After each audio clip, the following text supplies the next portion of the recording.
et j'ai le plaisir de vous présenter, Entre nous soit dit, une nouvelle émission qui, comme son titre l'indique, n'a pas vocation à rester confidentielle. En vérité, ce qui va être dit entre nous, c'est-à-dire entre moi-même et mes invités, peut être répété sans modération. Il n'y a pas de droit d'auteur, il y a simplement la volonté de s'engager. Alors, bien entendu, cette émission a pour objectif de ne pas pratiquer la langue de bois. Nous allons nous y essayer. Et au cours de cette émission, nous aurons aussi certainement l'occasion d'adresser quelques critiques à des personnages bien en vue, qu'ils veuillent bien nous en excuser par avance, car c'est un petit peu notre vocation de jouer les poils à gratter. Mes invités sont donc Gérard Pince, ici présent. Gérard Pince est économiste, il est également un des animateurs de la Révolution bleue, et c'est aussi un excellent orateur qu'on peut apprécier sur les tribunes. À ma droite, Jean-Christophe Monique, bien connu de tous ceux qui aiment les fonctionnaires, qui en cultivent l'amitié, qui cherchent évidemment à obtenir leur faveur. Et aujourd'hui, comme par hasard, c'est la journée d'action des fonctionnaires. C'est d'ailleurs la seule journée où ils agissent, dans les journées d'action. Donc, nous allons évoquer les différents sujets que l'actualité nous propose. Le premier d'entre eux, c'est une très bonne nouvelle pour la sécurité sociale, car les dépenses d'assurance maladie, grâce à la campagne présidentielle que nous vivons en ce moment, sont en chute libre. En effet, les ventes de somnifères se sont littéralement effondrées en raison du caractère soporifique de la campagne électorale. Donc, nous constatons, parce que j'ai quand même des chiffres absolument incontestables, qui prouvent que les gens n'ont plus le moindre besoin de prendre de somnifères. Ils regardent les émissions de télévision qui, comme par hasard, sont très nombreuses et qui sont tellement ennuyeuses que les téléspectateurs s'endorment du sommeil du juste. Je pense que, en ce qui vous concerne, ça a été la même chose, mais vous dormiez de toute façon dès avant du sommeil du juste. Je me demande si les gens ne prennent pas, par contre, des antidépresseurs. Parce que, finalement, cette campagne est tellement désespérante, et je pense en particulier à la campagne de Ségolène Royal, qu'en définitive, pour beaucoup de gens, ça doit leur donner un sentiment de mélancolie. Quand on nous dit que l'avenir de la France, c'est la jeunesse des banlieues, finalement, ça ne peut satisfaire les gens qu'à avoir, disons, des visions assez pessimistes en ce qui concerne notre avenir et l'avenir de la France. Moi, j'avoue que de plus en plus, en suivant ces présidentielles, j'ai l'impression d'errer, vous savez, dans un château où on se heurte partout à des malfaisants qui nous dépriment et qui nous mettent un château hanté, oui, un petit peu. Oui, effectivement, c'est un sentiment qu'on peut avoir. Alors, je ne sais pas si Jean-Christophe Monique a également ce sentiment. Vous faites de mauvaises rencontres aussi pendant cette campagne électorale? Ah oui, qu'est-ce que je m'endors ou qu'est-ce que je suis assommé par tous ces politiques qui parlent pour ne rien dire, avec des journalistes qui, pour une fois, ont à peu près ouvert à l'intégralité de la classe politique française leur plateau d'émission, puisqu'on voit une forte présence de Marine et de Jean-Marie Le Pen. Donc on peut dire que de ce point de vue-là, il y a... Forte présence relative, par rapport à ce qu'ils avaient auparavant. Voilà, exactement. Il y a quand même une ouverture qu'on ne constatait pas dans les campagnes précédentes. Mais par contre, l'intégralité de la classe politique traditionnelle est soporifique. Il n'y a que des petites mesures techniques. Alors parfois ils essayent pour donner un peu de vie, de faire venir des Français qu'ils interrogent, mais qui sont loin. C'est quoi les Français? Oui, ce sont des Français très sélectionnés. Ça existe ça? Voilà, ce sont des Français qui ont été sélectionnés. Nous n'avons pas été sélectionnés, non. Curieusement, on ne nous a même pas éventuellement invités pour faire partie des sélections. Les manies de la terre. Alors. Oui. Et alors ces Français parfois posent des questions, mais ils posent souvent des questions sur un problème très particulier qui les concerne et qui apportent des réponses très particulières. Alors on descend dans des niveaux techniques qui n'ont pas d'intérêt pour la collectivité, et par contre on évite soigneusement les grands problèmes qui sont la faillite de la France et le chaos qui pourrait éventuellement un jour déboucher sur une guerre civile. Alors ces deux problèmes-là ne sont jamais abordés. Et donc on a des politiques qui sont en pleine incohérence.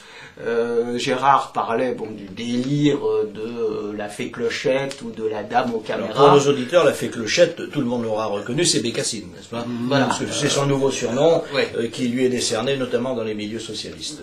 Bécassine, de manière très officielle dans le monde. Il y a des titres d'articles qui citent votons des Bécassines, ce sera tellement drôle. Bécassine, c'est ma cousine. Voilà.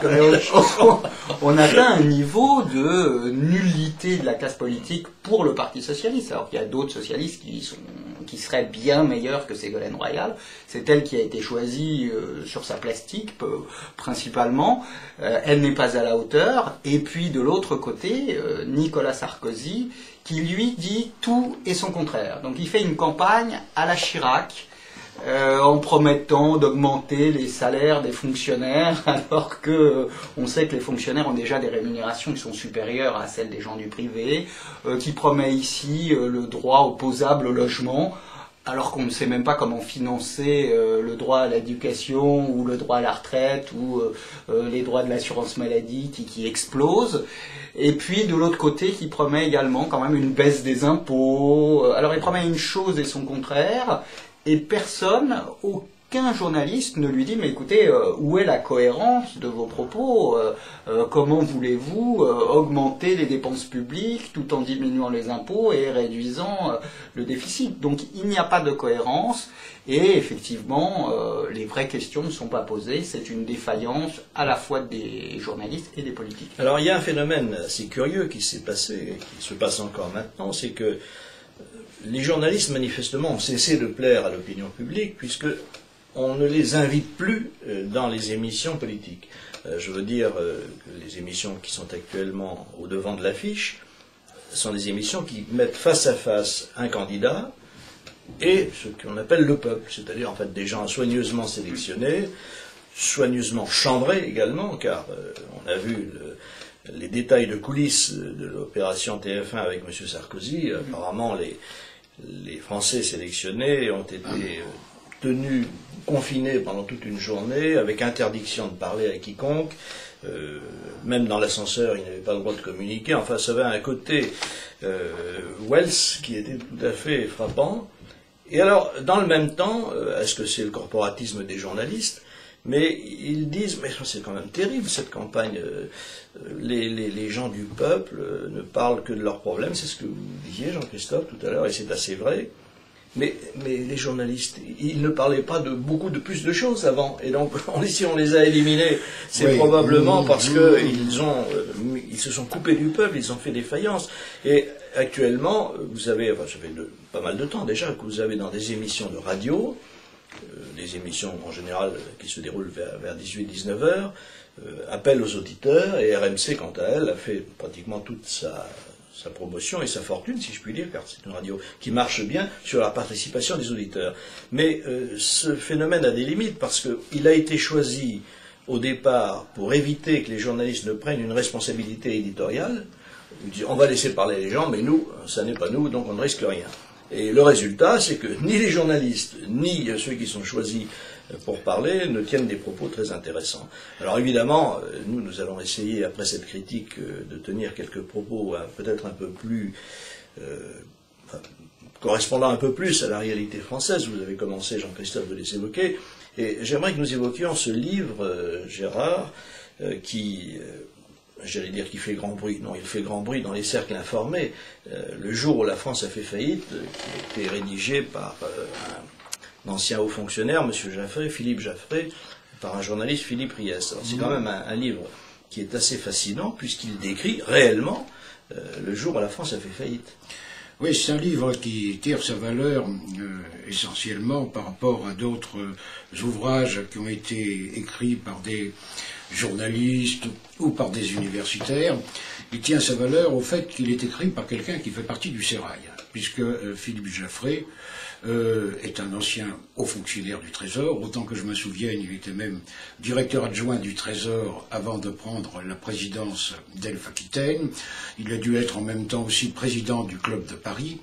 Donc c'est quelqu'un qui connaît parfaitement tous les mécanismes financiers, qu'il s'agisse des relations internes avec les banques, avec les caisses d'épargne, etc., dont il est abondamment question, ou bien qu'il s'agisse des relations extérieures, c'est-à-dire avec la zone euro ou avec le Fonds monétaire international. On a donc à la fois un ouvrage qui est extrêmement technique et qui, sans doute, grâce à son collègue Ries, est en même temps très, très agréable à lire, puisque ça a été très bien conçu, il faut le reconnaître.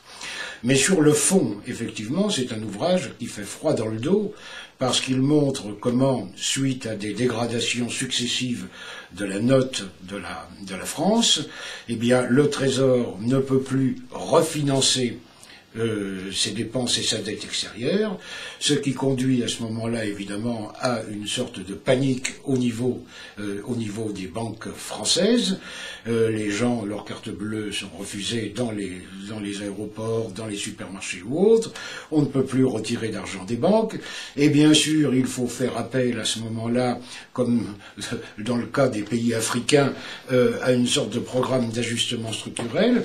Mais on doit passer par les fourches caudines, non seulement de la Banque européenne, de Francfort, qui gère l'euro, mais aussi du FMI, du Fonds monétaire international, qui est le grand régulateur dans ce domaine. Et on assiste donc à une série de mesures qui sont prises et qui se traduisent par la suppression d'à peu près la moitié des fonctionnaires, de la suppression de l'éducation gratuite, pas la suppression physique, quand même. Pas la suppression physique. Ce n'est pas un ouvrage sanglant. Ce n'est pas un ouvrage sanglant, par une baisse évidemment du PIB tout à fait considérable, parce que justement les mesures qui auraient dû être prises depuis longtemps, qui ont déjà été citées, qui ont fait l'objet des rapports Pebro, qui ont fait l'objet du rapport Camdessus, toutes ces mesures ont été superbement ignorées. Mais aujourd'hui, comme le disait à l'instant Jean-Christophe, ce ne sont pas les déclarations des candidats qui vont dans ce sens-là, puisqu'au contraire, il s'agit sans cesse d'ajouter des nouvelles dépenses à d'autres promesses. N'est-ce pas, Sarkozy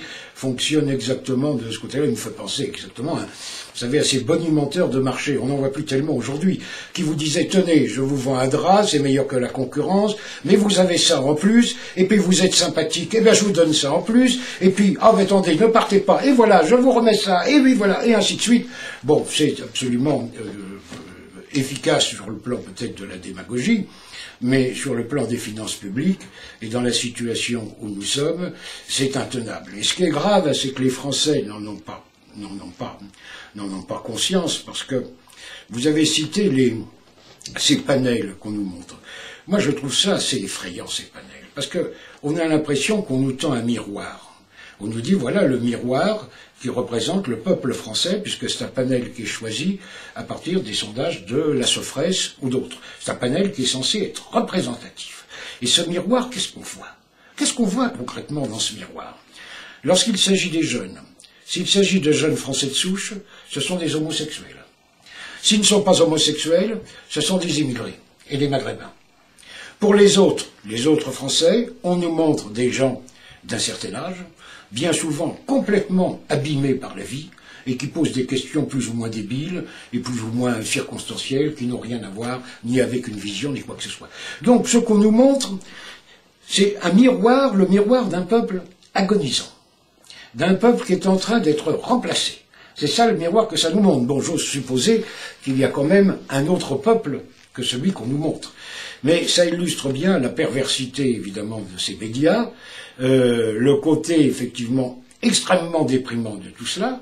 Et pour en revenir au sujet que vous évoquiez, Claude, le fait qu'il y a, alors qu'une campagne présidentielle devrait être un grand moment de pédagogie civique, il n'y a aucune pédagogie, que ce soit sur la dette, que ce soit sur nos finances, que ce soit sur tous ces sujets-là, on raconte n'importe quoi. Alors ce qu'il faut dire, je crois, et c'est aussi l'intérêt de ce livre, c'est qu'au fond, il illustre tout ce que, et vous en particulier, vous avez dit depuis des années. C'est simplement la concrétisation dans une forme technique, si je puis dire, à la fois technique et agréable, de tout ce que vous avez dit, à savoir qu'à un moment donné, on ne serait même plus capable ni de payer les retraites, ni de retirer de l'argent dans les banques.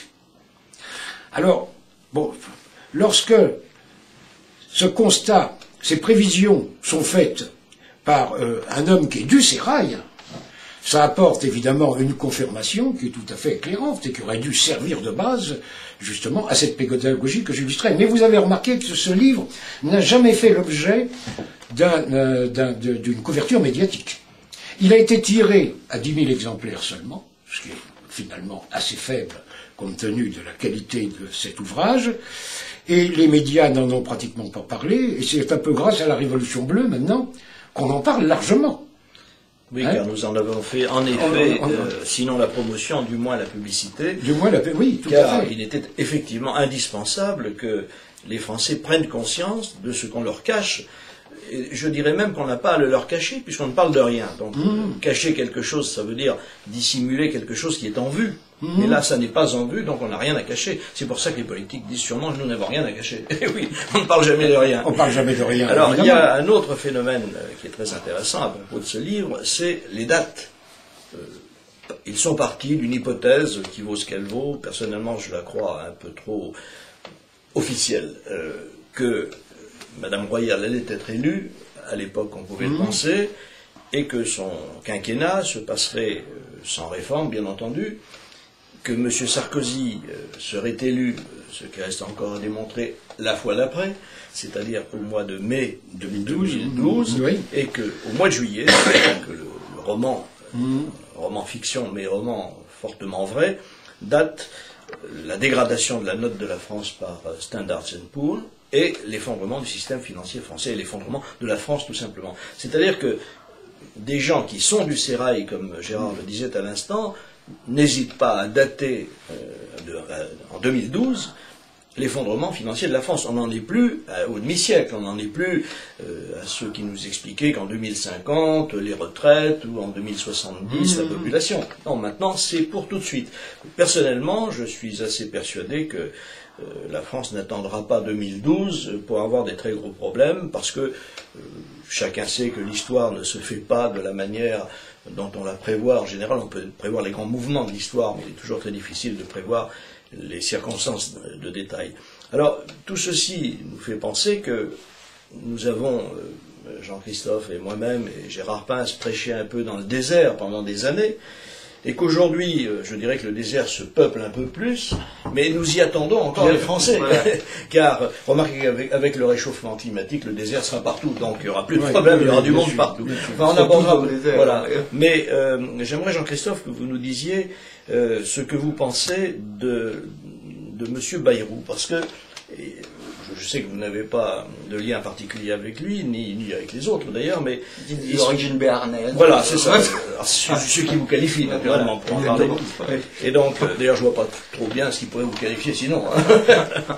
Et donc, non pas sur la personne de M. Bayrou, qui n'est pas le sujet, mais il y a un phénomène curieux en ce moment, une sorte de phénomène de vase communicant, qui fait qu'à mesure que Mme Royale baisse, M. Bayrou monte, ce qui est assez logique puisqu'il s'adresse à des milieux assez semblables, et en même temps, ça donne l'impression qu'on pourrait avoir un deuxième tour entre M. Bayrou et M. Sarkozy. Qu'en pensez-vous ? Oui, ou un deuxième tour Bayrou-Le Pen, ce qui serait amusant, puisque les deux candidats que nous présentent les médias sont surmédiatisés et que les médias aimeraient voir se retrouver au deuxième tour ne seraient pas présents. Alors je ne sais pas si on aura une surprise de cette ampleur, en tout cas je pense qu'on aura une surprise et que cela m'étonnerait beaucoup que Nicolas Sarkozy et Ségolène Royal se retrouvent face à face. Et ce phénomène de l'apparition de celui qui les médias présentent comme le troisième homme est assez intéressant. Alors il se trouve que j'ai pu le constater dans les dîners en ville, oui, comme on dit. C'est-à-dire que là où moi je suis très critique en analysant les discours de Nicolas Sarkozy, je trouve qu'il n'y a pas de cohérence. Par contre, je me rends compte que des gens qui ne font pas cet effort intellectuel ou sémantique sont quand même très perplexes par rapport à Nicolas Sarkozy. Souvent on rencontre des gens qui disent oui, on va voter Nicolas Sarkozy. Puis vous commencez à dire oui, mais Nicolas Sarkozy, son bilan sur l'insécurité, les agressions contre les personnes ont augmenté, on a vu les banlieues exploser, donc c'est quand même pas merveilleux. Et quant à son bilan économique, quand il était secrétaire d'État au budget ou quand il a été ministre des Finances pendant 1 an, il n'a rien fait. La pression fiscale a continué à augmenter, les dépenses publiques ont continué à augmenter, comme les dépenses sociales. Et quand il était secrétaire d'État au budget, par contre, il a été très violemment contre les Français qui travaillent dans le secteur privé, puisqu'il y a eu cette fameuse réforme des retraites qui n'a touché que les membres du secteur privé. C'était sous Édouard Balladur quand il était secrétaire d'État au budget. Et donc, très vite, sans même d'ailleurs que je donne de moi-même ce type d'argument, ce sont les gens eux-mêmes qui me les apportent dans les conversations. Qui disent oui, il a été dégueulasse avec les gens du privé, c'est à cause de lui qu'on doit travailler plus longtemps et qu'on touchera des petites retraites, il n'a pas eu le courage de s'en prendre aux fonctionnaires. Je suis assez étonné, je dois dire, de la virulence des propos. Alors, il y a une partie de la virulence en disant c'est un excité, c'est un fasciste, etc. Bon là, je cherche pas à discuter parce que ce type de critique me paraît excessive. Mais par contre, lorsqu'il y a des critiques fondées sur son absence de cohérence, sur son bilan surtout, et c'est là que Nicolas Sarkozy n'a pas de crédibilité. Il a une expérience du pouvoir qui est beaucoup plus forte que celle de Ségolène Royal. Par contre, il n'a pas de crédibilité. Ses actes passés, il n'a pas une carte de visite où il dirait voilà, j'ai réussi telle et telle chose. Il n'y a rien sur son actif, ou très peu de choses. Sinon, une diminution effectivement du nombre de morts sur les routes, mais qui est aussi due au ministre des Transports, mais qui est un vrai point en sa faveur. Encore qu'en janvier, cette statistique se soit dégradée. Voilà. Enfin bon, mais ne soyons pas excessif dans la critique, voilà, ni dans la louange. Bon, il y a eu quelque chose. Mais, exactement. Donc, mais ce quelque chose, c'est pas grand-chose quand même, hein, le bilan de Nicolas Sarkozy. Et ça n'est pas du niveau de l'État. Voilà. Bon, certes, c'est un problème d'État, mais ça n'est pas aussi grave que peut l'être, par exemple, la disparition d'un peuple ou la faillite d'un État. Exactement. Et les gens sont quand même très agacés par sa surmédiatisation. Et donc, je note ça, que ça ne passe pas, que les gens se rendent compte qu'il y a une image, mais qu'il en fait trop. Oui, et je vois du coup les gens qui disent en comparaison, François Bayrou est plus calme, quitte à avoir un centriste, puisqu'on ne sait pas ce que propose vraiment Nicolas Sarkozy. Un coup il est pour baisser les impôts, le lendemain il est pour nous instituer le droit au logement, et sans mettre de conditions de nationalité. Donc à la limite c'est un droit au logement ouvert à tous les Africains et tous les pays de l'Est qui voudraient venir chez nous. 7 milliards d'hommes et de femmes sur Terre. Terre. Voilà, peu de choses près. C'est la limite. Qui vont être financés par 17 millions de Français qui travaillent dans le privé. Bon, c'est complètement déraisonnable. Donc les gens se disent mais finalement peut-être que Bayrou il élève des chevaux, c'est un fils de paysan, on le voit sur son tracteur, il est peut-être plus stable, quitte à avoir un centriste, autant voter Bayrou. Et donc je vois beaucoup de gens qui à gauche sont affolés par la méconnaissance des problèmes de Ségolène Royal, qui disent je vais voter Bayrou, et je vois des gens à droite qui disent finalement Bayrou il est peut-être plus stable que Nicolas Sarkozy. Donc ce phénomène de la montée de François Bayrou, je le vois venir. Mais mon pronostic, je ne veux pas me tromper, c'est quand même que Jean-Marie Le Pen est nettement devant François Bayrou. Et je crois que quand on le crédite de 11 ou 12% des intentions de vote, je pense qu'en réalité il fera au minimum le score qu'il avait fait la dernière fois, plus les 2 points de Maigret, et je pense que lorsque Jean-Marie Le Pen dit qu'il est à 20 et un peu au-dessus, je crois que ça correspond à une réalité, mais c'est mon sentiment. Alors nous sommes le 8 février aujourd'hui, donc nous sommes exactement à 2 mois et demi du premier tour de l'élection présidentielle. Il est évident que les pronostics sont difficiles, mais ce que l'on peut sentir, c'est une sorte de mouvement tellurique qui est en train de se produire. Et je n'en veux pour preuve que ce qui s'est passé ce matin, coucou, le revoilà, qui a-t-on entendu sur RTL? Lionel Jospin. Sorti sorti de sa tanière de l'île de Ré, arrivant probablement avec un filet à crevettes, quelque chose comme ça, et donc il a demandé à passer sur RTL, il l'a dit. Alors évidemment, tous les journalistes savent que ceux qui ont des invités le matin, l'après-midi ou le soir, ont en permanence une invitation à l'intention de tous les hommes et femmes politiques français. Alors, comme ça, ils peuvent toujours dire, je vous ai invité il y a tel temps, il y a telle époque. Et là, manifestement, Jospin a saisi l'occasion d'une invitation qui devait remonter à 3 mois. Mais pourquoi... Vous n'avez pas d'invitation ouverte, vous, comme ça? Si, mais je les refuse toutes. Ah d'accord. Voilà. Vous comprenez, il ne faut quand même pas se disperser sur les ondes. Non, il m'est arrivé d'en avoir une. Et qui n'était pas ouvert. Non. Et donc M. Jospin a demandé à RTL de venir causer dans le poste. Ce qu'il a fait. Alors, il y a eu d'abord un phénomène très amusant, c'est que M. Apathy a été très mal poli. Il s'est absenté pendant toute l'émission. Il a dû avoir une pressante envie ou quelque chose. On ne l'a pas entendu. Jospin a pu dévider son monologue. Bon, je ne sais pas, il faudrait peut-être qu'on téléphone à Apathy pour savoir s'il a un petit problème, parce que là, quand même, laisser l'invité tout seul, c'est gênant, quoi.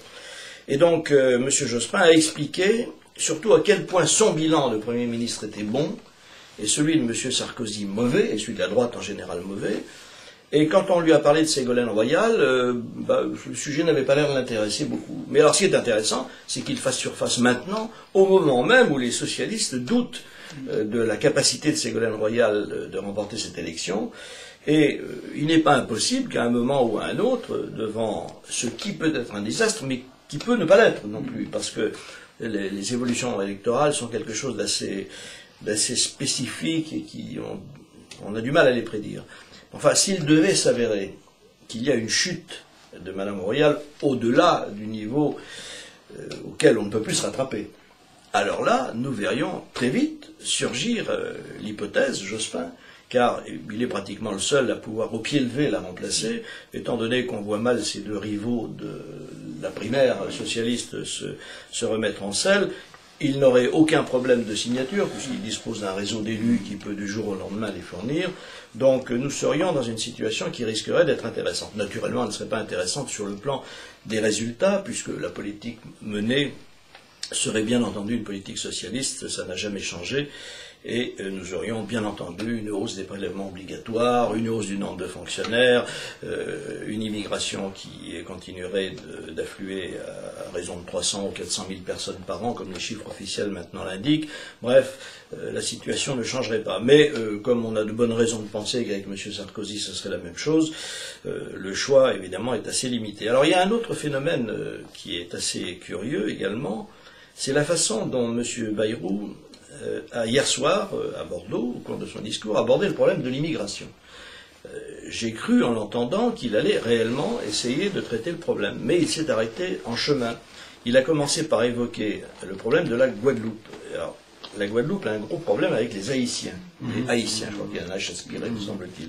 Les Haïtiens sont des gens qui, comme vous le savez, sont dans une situation extrêmement dégradée, et qui affluent en Guadeloupe, et là, il y a effectivement un véritable racisme anti-haïtien en Guadeloupe, et M. Bayrou dit, mais pourtant ce sont des gens dont les origines sont les mêmes, ils sont arrivés dans les cales des bateaux il y a plusieurs siècles, et il a évoqué également l'exemple de Mayotte, où là ce sont les mêmes familles qui viennent... les femmes viennent accoucher à Mayotte pour bénéficier de la nationalité française et bien entendu de toutes les facilités de soins qui sont accordées à ces personnes. Et donc, on pouvait penser qu'à partir de là, il dirait, eh bien, il faut arrêter l'immigration, ou en tout cas faire en sorte que ça s'arrête, que certaines mesures soient prises. Eh bien non, il ne l'a pas fait, car il a dit ce qu'il faut, c'est aider l'Afrique. Donc c'est la tarte à la crème habituelle. Pour que les gens ne viennent pas, il faut que les choses se passent là-bas, c'est-à-dire qu'on aille investir. Alors nous, comme vous le disiez, les 17 millions d'actifs français du secteur privé vont certainement être appelés à cracher au bassinet pour entretenir les régimes plus ou moins décadents et plus ou moins pervertis qui règnent actuellement en Afrique aux dépens du peuple africain. Enfin voilà à peu près le tableau. Gérard, est-ce que vous avez entendu M. Bayrou hier soir? Non? Oui, je l'ai entendu, mais très franchement, moi je ne crois pas beaucoup à sa poussée médiatique. C'est exactement le même phénomène que celui qu'on a connu lors des dernières élections avec Chevènement. Oui.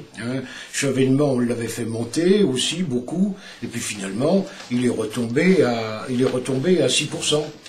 Ce qui plaît dans ce que dit M. Bayrou, parce que moi son programme je ne le connais pas. Lui non plus, d'ailleurs. D'ailleurs, lui non plus, je crois.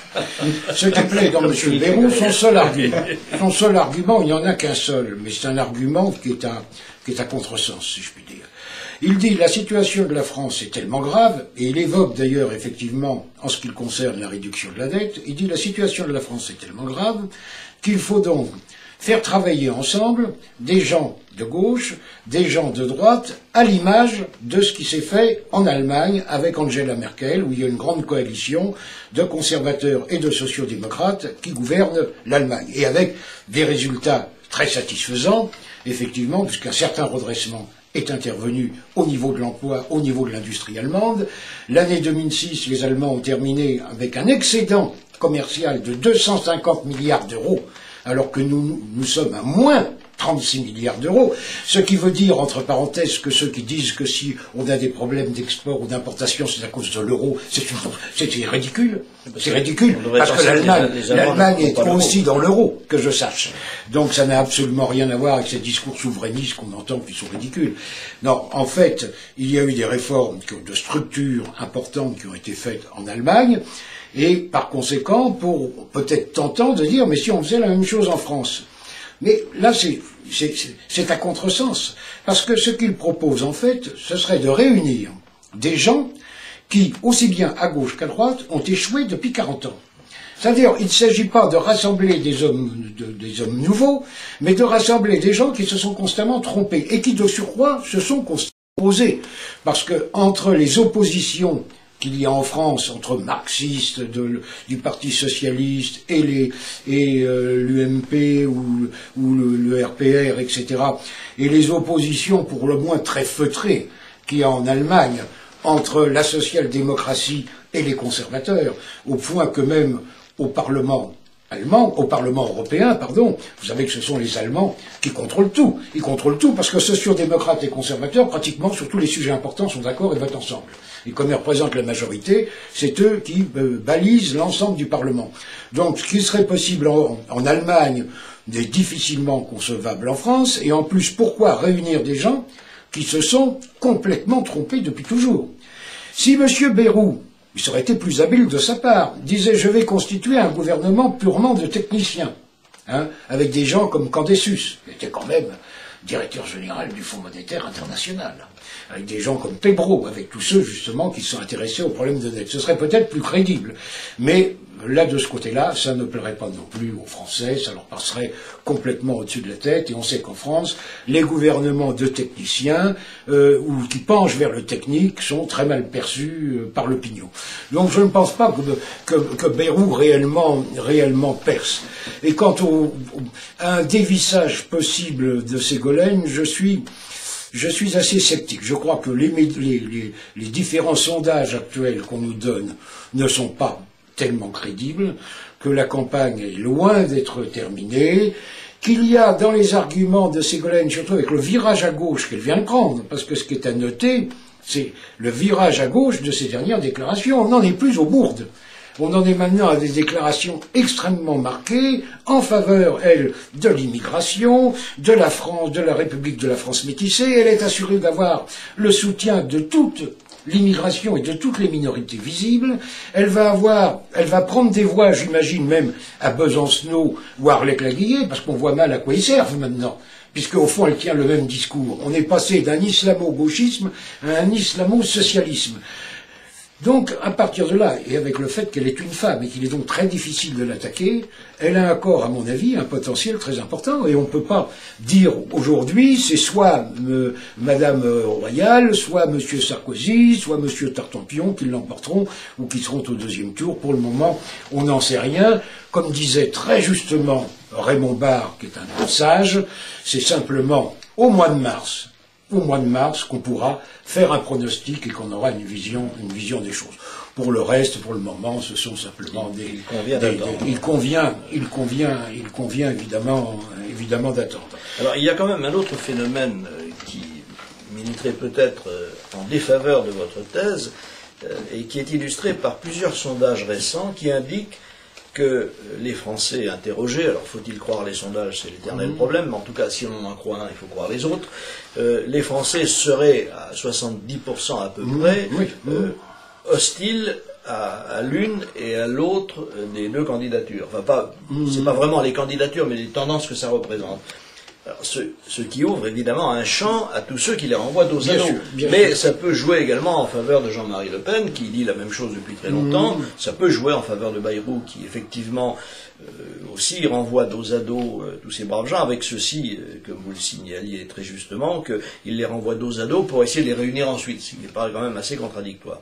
Enfin, quoi qu'il en soit, ce qu'on peut retenir, et je crois que ça pourrait être notre conclusion provisoire, c'est qu'il y a un très grand mécontentement des Français à l'égard de ceux qui ont alterné au pouvoir depuis maintenant plus de 30 ans, et qu'ils sont persuadés qu'ils n'ont aucune solution, ce qui d'ailleurs est la vérité, et qu'ils voient mal comment la présidence de l'une ou de l'autre pourrait apporter des solutions à la France, ce qui veut dire que de grands changements peuvent intervenir au cours de cette campagne électorale et des surprises arriver également. Alors, abordons, si vous le voulez bien, un autre sujet maintenant, qui est celui de la situation économique générale. Nous l'avons abordé un petit peu avec les problèmes de la dette et de l'effondrement financier qui se profile à l'horizon, mais on peut quand même s'interroger, quand on constate ce que Gérard Pince vient de décrire, à savoir l'excédent commercial allemand extraordinaire et le déficit commercial français, on peut s'interroger sur l'avenir de l'économie française. Qu'en pensez-vous, Jean-Christophe ? Quel bilan, quel diagnostic et quel bilan? Je crois que l'avenir est sombre. Ce n'est pas pour casser le moral des téléspectateurs ou des internautes qui nous regarderont, mais et qui nous connaissent ou qui me connaissent, donc ils savent que je n'ai jamais un point de vue très rose. Mais c'est pas parce que j'ai pas envie d'être rose, c'est parce que en regardant les fondamentaux de l'économie française, on a de quoi être très très inquiet. Gérard signalait ce déficit commercial qui est énorme, qui est le plus fort de 36 milliards d'euros, comme ça a l'air de rien, mais c'est plus de 200 milliards de francs. Jamais pratiquement dans l'histoire de France on a connu de tels déficits commerciaux. Et l'ensemble des entreprises françaises ont des difficultés, cherchent à se délocaliser, licencient, ferment. Il n'y a pas de création d'entreprises nouvelles, tout simplement parce que l'environnement économique, juridique, fiscal, social est extrêmement défavorable aux entreprises françaises en comparaison de ce qu'il est dans d'autres pays, non pas seulement en Chine, voire en Turquie ou en Roumanie, mais dans des pays comparables. Et donc on nous dit toujours, oui, l'impôt sur les sociétés. Il y avait un article du Monde très intéressant en date du 5 février, qui disait depuis 2003, les prélèvements obligatoires ont augmenté. C'est bien la preuve que la fausse droite, parce qu'il faut l'appeler comme ça, qui se dit libérale et qui est en fait presque aussi socialiste que les vrais socialistes, a augmenté les impôts et la pression fiscale. Alors on nous dit l'impôt sur le revenu a un peu baissé. Oui, l'impôt sur le revenu a un peu baissé, mais comme les impôts locaux ont beaucoup augmenté, de la même façon on nous dit l'impôt sur les sociétés est à 33%, c'est assez concurrentiel. Mais on oublie de dire par exemple que la taxe professionnelle correspond à 2/3 de l'impôt sur les sociétés. Et que cette majorité... Et qu'elle s'ajoute. Et qu'elle s'ajoute. Et que cette majorité n'a pas cessé de créer des nouvelles taxes. Des taxes sur l'environnement, des taxes sur la consommation de charbon. Ils créent des taxes en permanence. Et donc nous sommes dans un environnement qui ne pousse pas à travailler et à investir.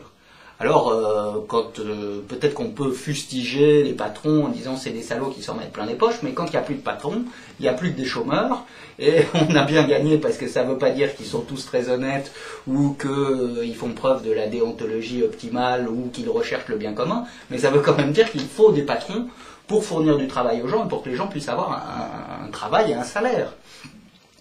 Or, en France, nous sommes très très mal partis. On voit les plus grandes entreprises françaises qui étaient nos fleurons industriels, Renault et Airbus, avoir des difficultés énormes, à tel point d'ailleurs qu'on peut se demander si Airbus tiendra le choc avec le lancement de la 380 et de la 350, qui sont tous les deux très mauvais, et c'était notre plus gros contributeur à l'excédent commercial français. Le jour où Airbus dévissera complètement, et on peut le craindre, alors là, c'est pas 36 milliards de déficit commercial que nous aurons, c'est 70 milliards ou quelque chose comme ça. La France se vide de toutes ses industries, de son savoir-faire, elle se vide de son argent, elle se vide de ses cerveaux, elle se vide de son énergie, et donc nous pouvons être très inquiets. Il ne faut pas être étonné si les déficits ne cessent de croître. parce que quand il y a de moins en moins de producteurs et de plus en plus de gens qui arrivent du monde entier, entre 300 et 500 000 immigrants supplémentaires par an, d'un côté il y a des coûts, et puis de l'autre il y a de moins en moins de gens pour produire. Donc ça, on va droit à la catastrophe, on va droit à la faillite, comme le dit ce roman de Philippe Jaffray. Et est-ce que dans cette hypothèse, vous ne pensez pas que finalement l'euro a été un très très mauvais service rendu à la France, parce que dans une circonstance antérieure, c'est-à-dire avant que l'euro n'ait été créé, la France aurait été obligée de dévaluer plusieurs fois ces dernières années, au moins 3 ou 4 fois, car avec un excédent, un déficit commercial tel que celui-ci, il est évident que l'échange serait affecté. Et donc on peut se demander si l'euro, au fond, indépendamment de toutes les autres critiques qu'on peut lui faire, n'a pas été le pire des services rendus à la France. Je vais peut-être demander à Gérard ce qu'il en pense. Moi, je crois que, effectivement, s'il n'y avait pas eu l'euro, on aurait déjà dû dévaluer au moins, peut-être plusieurs fois. Est-ce que ça veut dire pour autant que la France se serait réformée ? Pas du tout. On aurait continué exactement avec les politiques qu'on a à suivre le même laxisme, et ça se serait traduit donc en définitive par la nécessité à un moment ou à un autre d'assurer le contrôle des capitaux, de rétablir des protections extérieures et pourquoi pas de revenir au niveau de l'Albanie. De toute manière, ce qu'il faut bien voir quand même, c'est que dans l'euro, il y a des règles, et que à un moment donné, nos partenaires, et sans doute sans attendre la catastrophe qu'évoque Philippe Jaffray, à un moment donné, nos partenaires vont faire pression en disant « vous ne pouvez plus continuer comme ça, et vous devez prendre des réformes intérieures ou des réformes internes pour rétablir votre compétitivité, rétablir votre économie, parce que sinon, à la limite, c'est l'ensemble de la zone euro qui pourrait s'en trouver affecté. » D'ailleurs, c'est un scénario que n'évoque pas Philippe Jaffray, mais qui en fait, si la France en arrivait à de telles dérives, même les banques allemandes ou autres seraient affectées aussi, et le phénomène par contagion pourrait toucher l'ensemble de la zone euro. Donc je pense qu'à la limite, nos partenaires qui sont de plus en plus puissants économiquement, je pense à l'Allemagne, mais aussi à d'autres qui ont bien su gérer leur économie. L'Espagne qui est en voie de dépasser la France. L'Espagne ou l'Autriche ou autres, à un moment donné, insisteront pour qu'on rétablisse nos équilibres. Maintenant, c'est pas facile de le faire, parce que on parle de rétablir les équilibres, c'est bien gentil, mais le problème qui se pose, c'est celui de l'État-providence. C'est toujours ça le fond du problème. On ne peut pas continuer avec ces dépenses ahurissantes en matière sociale, en matière de retraite, en matière d'indemnité de logement, d'indemnité de ceci, de droit à ceci, de droit à cela. On ne peut pas annoncer des baisses d'impôts. Je trouve ça absolument scandaleux que des politiciens, qui soient de gauche ou de droite, annoncent des baisses d'impôts sans annoncer en même temps des baisses corrélatives des dépenses. Surtout dans la situation où nous nous trouvons. Or, lorsqu'on veut faire baisser les dépenses, alors là, vous retombez sur tous les zombies qu'on a vus, qui disent « Ah, mais moi, qu'est-ce que je vais devenir moi, Parce qu'il n'y a pas de pédagogie. Donc chacun revient à ses petits intérêts particuliers, en se disant « On veut diminuer, moi, mais le peu que j'ai, alors que d'autres ont des privilèges, etc. » Donc le système est complètement bloqué, et on ne peut s'en sortir que par une révolution et une nouvelle nuit du 4 août. L'abolition des privilèges, c'était la suite de la Révolution française d'ailleurs, c'est-à-dire de tout mettre sur la table, parce qu'autrement, dans le cadre du système actuel, on ne peut pas s'en sortir, ce n'est pas possible. Les entreprises, comme le disait Jean-Christophe, il y a 2 cas de figure. Il y a les entreprises qui peuvent délocaliser, et elles délocalisent le plus vite possible. Et les entreprises qui ne peuvent pas délocaliser, qu'est-ce qu'elles font ? Elles recrutent de la main-d'œuvre. Immigrés, de plus en plus, parce qu'il faut bien dire qu'on a tué aussi, ça c'est une dimension dont on ne parle jamais parce que ce n'est pas démagogique, mais on a tué l'esprit de travail des gens. Regardez, il faut voir partout la volonté de travail des Français. C'est calamiteux, y compris ce qui est nouveau, même parmi les cadres. C'est-à-dire que les 35 heures, les RTT, le goût des loisirs, toute cette propagande et puis le manque de visibilité, le manque d'avenir ont tué la capacité de travail de ce peuple. Et donc les entreprises qui restent en France ne trouvent pas bien souvent à pourvoir leur poste et sont forcées de recruter des immigrés. Et quant aux autres, celles qui peuvent partir, eh bien, elles délocalisent le plus vite possible vers le Maghreb ou ailleurs. Et quand on nous dit que la France est attractive, c'est encore une plaisanterie, parce qu'en fait, ce sont des actifs qui sont rachetés, des actifs de luxe qui sont rachetés pour des raisons économiques, patrimoniales. Hein, ça ne crée pas d'emploi. Quand vous voyez, par exemple, les capitaux saoudiens ou du Qatar ou de Dubaï qui rachètent des immeubles entiers des Champs-Élysées, c'est pas ça qui apportera des immeubles. C'est simplement une partie du patrimoine de la France qui part à l'étranger, c'est tout. Ça n'a rien à voir. Rien à voir.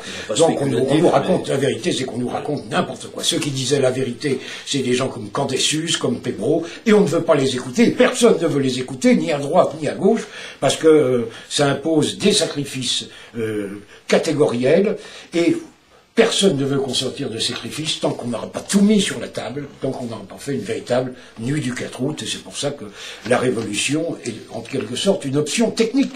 Il n'y en a pas d'autre. Il n'y en a pas d'autre. C'est comme quand vous êtes malade, vous comprenez, quand vous êtes malade, bon, on peut vous donner sans arrêt de la morphine, des calmants, mais à un moment, ça ne suffit plus. Les douleurs sont intolérables. Qu'est-ce qu'on fait à ce moment-là? Ben, on opère. La révolution, c'est une opération, c'est une chirurgie. Mais dans l'état de la France, la chirurgie est indispensable. C'est ça, au fond, la raison d'être de notre mouvement. Et la difficulté... Dr Reichmann, justement. Oui, c'est vous qui devriez invoquer la comparaison médicale, pas moi. Écoutez, nous allons d'abord vous anesthésier. Oui, voilà. C'est en bonne voie. C'est en bonne voie, oui. Et nous allons ensuite procéder à l'examen attentif du malade et savoir ce qu'il faut lui retirer. Beaucoup d'avantages acquis. Non, la difficulté de la nuit du 4 août, c'est qu'elle visait quelques milliers de privilégiés en 1789, elle vise aujourd'hui des millions de personnes bénéficiaires, plus ou moins, selon les catégories, mais c'est ça qui rend les réformes extrêmement difficiles, et je ne crois pas personnellement, à part l'hypothèse qui bien sûr est tout à fait crédible d'une révolution qui naîtrait d'un désordre, je ne crois pas à la possibilité de réforme avec la classe politique actuelle. Ça me paraît impensable. Car qu'est-ce qu'on attend d'un politicien? On attend essentiellement de lui qu'il dise les choses, donc qu'il fasse une œuvre de pédagogie. Politique, c'est pas un politicien. Oui, pas des politiciens, mais d'un véritable homme politique, d'un homme d'État, c'est quelqu'un qui doit dire les choses, qui doit les présenter aux Français ou à un autre peuple, et qui doit ensuite, quand il se présente aux élections, dire qu'il fera ce qu'il a dit en fonction des analyses qu'il a développées. C'est très exactement ce qu'ont fait à la fois Mme Thatcher en Grande-Bretagne et M. Reagan aux États-Unis, et surtout M. Reagan, car il avait, je l'ai souvent rappelé, une émission régulière de radio. Il était gouverneur de Californie à l'époque, et cette émission était reprise, comme c'est souvent le cas, par des réseaux très nombreux de stations aux États-Unis, donc il avait des millions et des millions d'auditeurs, et au cours de ces petites causeries qui duraient 5 à 6 minutes, il évoquait les problèmes d'une manière très vivante, et il racontait des fables, par exemple la fameuse fable de la petite poule rousse. Il illustrait son propos par des exemples pris dans la vie de tous les jours. Et à la fin, lorsqu'il s'est présenté à la présidence des États-Unis, il a fallu bien sûr qu'il franchisse toutes les étapes traditionnelles dans ce cas-là, c'est-à-dire les primaires, etc. Quand il est arrivé au pouvoir, les gens étaient prêts à, sinon accepter ces solutions, du moins à les lui laisser mettre en œuvre. Rien de tel en France. On passe son temps à mentir aux citoyens, et lorsqu'on arrive au pouvoir, on passe son temps à cacher toutes les réalités. Donc ça ne peut aboutir qu'à la catastrophe. Donc on est actuellement dans une position extrêmement difficile à cause de cela, et c'est la raison pour laquelle, en effet, je pense que seule une révolution, mais on sait comment elle commence, on ne sait jamais comment elle finit, est de nature à améliorer les choses. Alors il ne faut pas être excessivement pessimiste, on l'est déjà beaucoup, mais il faut quand même reconnaître que l'avenir est sombre et que s'il n'y a pas une réaction des Français, eh bien on risque d'avoir d'énormes problèmes. Et pour revenir au problème des charges sociales que vous avez évoqué, Gérard, il y a quand même un phénomène extraordinaire, c'est celui du monopole de la sécurité sociale et de son abrogation, que nous avons obtenu par un combat juridique de 15 ans, et qui aujourd'hui encore fait l'objet d'une véritable omerta, à la fois par la presse et par les principaux responsables économiques du pays. Tous, finalement, savent que c'est la sécurité sociale qui est à l'essence et à la base du mal français, qu'il faut la réformer dans le sens de la liberté, et donc d'une concurrence qui amoindrira son coût, et en même temps, eh bien, personne ne veut en parler, et même, chose absolument extraordinaire, un certain nombre de journaux ont fait leur travail. Je pense en particulier au Parisien, qui suit de très près cette affaire, et qui a publié de grands articles à ce sujet. Quand le Parisien publie un article même de moindre dimension, le lendemain matin, ou le jour même, souvent, puisque c'est un journal du matin, il est repris par toutes les radios et par les autres journaux. Quand il publie quelque chose sur le monopole de la sécurité sociale, il n'y a pas une seule reprise, sauf à RMC. RMC m'a souvent invité pour débattre de ces problèmes, et donc à la suite ou non d'articles du Parisien. Mais c'est tout de même extraordinaire de se dire que le journal qui est le plus repris actuellement en France, dans les médias, lorsqu'il traite d'un sujet qui n'est pas celui que souhaitent ces médias, il n'est jamais repris. Et là, nous avons la preuve absolue que cette réforme, cette véritable révolution que nous avons obtenue par des voies pacifiques et juridiques, n'est pas voulue par le système français. Alors, de là à dire que cela m'étonne, il y a un pas que je ne franchirai pas, parce qu'il n'y a aucun étonnement à cela. Le système français repose sur le prélèvement et la redistribution. C'est l'essence même du système français. Et nous savons très bien que si le prélèvement et la redistribution cessent, c'est en même temps le pouvoir politique de la classe au pouvoir, la classe dirigeante française actuellement, qui s'effondre. Donc nous avons là les bases d'une réforme absolument essentielle qui aurait pu, et qui pourrait encore, même en dernière minute, obtenir des résultats extraordinaires, mais manifestement, on a le sentiment que le peuple français, pris dans son ensemble, préfère couler avec le Titanic qu'essayer de mettre des chaloupes à la mer et de s'en tirer. On en est là pour l'instant. J'espère que les prochains mois nous apporteront quelques apaisements, mais on peut quand même être pessimiste, non pas sur la solution à terme. Il est évident qu'à terme, cette réforme va s'imposer partout, comme elle s'impose déjà dans les pays étrangers. Mais dans l'immédiat, on a l'impression, et là je reviens à votre propos initial, Gérard, que les Français, comme le disait le général de Gaulle, s'abandonnent. Ils s'abandonnent. Ils sont désinformés. On les trompe, on les désinforme, voilà. On les désinforme. Parce que quel est l'argument du système? Ils n'ont plus d'argument économique ou financier pour justifier ça. Ils n'ont qu'un seul argument, qui est toujours la solidarité. La solidarité. La solidarité avec qui? Alors c'est une solidarité universelle, avec les 700 millions de gens qui sont susceptibles de venir en France pour devenir des abonnés des guichets sociaux. Ah, mais ça n'est plus. Ça n'est pas concevable, ça. Donc cette solidarité, elle n'a pas de sens. Et on voit bien d'ailleurs quand on fait des calculs que même au niveau d'un petit salaire, bien finalement, bien loin de bénéficier de la solidarité, il en est victime. Donc on a un système qui est à la fois ruineux pour les individus, et qui est fourbe et mensonger, au fond, dans ses attendus, c'est-à-dire dans cette question de solidarité. Mais là aussi, c'est une pédagogie qu'il faudrait remettre complètement en place, parce que je crois que les Français n'ont pas compris. Quand on leur explique bien, d'ailleurs, ils comprennent. J'avais pris un exemple récemment dans une vidéo, vous aviez vu, et j'ai eu pas mal de réactions de gens qui avaient compris. Mais si on ne leur explique pas de cette manière, si tout est occulté, bah, évidemment, la solidarité, c'est un mot qui est agréable à entendre, et c'est ça qu'on nous serine en nous disant qu'on atteint le pacte républicain, comme si dans la République, je ne sais pas. Vous l'avez signé, vous? Moi, je ne sais pas, j'ai pas signé ça. Ni le pacte de Hulot, ni le pacte républicain. Ni le pacte républicain, ni la sécurité sociale, ni tout un tas de choses qui n'existent pas dans la Constitution d'ailleurs, mais qu'on nous présente comme faisant partie de l'héritage républicain, ce qui est totalement faux. C'est un détournement complet des motifs. Le général de Gaulle appelait ça une logomachie. Une logomachie, voilà. Un combat de mots. C'est une logomachie. Qui ne retiennent derrière eux que de l'écume, et une fois que l'écume est retombée, on s'aperçoit qu'il a du néant. Oui, or, ce qui est absolument scandaleux, c'est qu'effectivement, cette solidarité, cette redistribution ne bénéficie pas aux travailleurs, à ceux qui fournissent un effort. Et donc, pour distribuer à peu près 100 en brut à un ouvrier, il faut déjà payer 150, au minimum, il y a 50 euros de charges patronales. Sur ces 100 en brut, le travailleur, l'ouvrier, va payer 25 euros de charges personnelles, charges sociales personnelles. Donc ça fera déjà, il aurait dû toucher 150, il en est à 75. Et avec ces 75, à chaque fois qu'il va aller faire ses courses, il va payer 20% de TVA. Donc on arrive à 50% de confiscation. Bah plus. On est sur ces 75, moins 20. Avant les impôts. Voilà, ça fait 15. Ça fait 15. Donc il en reste plus que 60 sur 150. Et après, il va falloir qu'il paye les impôts locaux. Et donc il y avait un article dans Le Monde qui disait qu'en France, les prélèvements sur le travail sont de 71,3%. Vous distribuez 100 €, le travailleur devrait toucher 100 €, il n'en touche que 28 et quelques.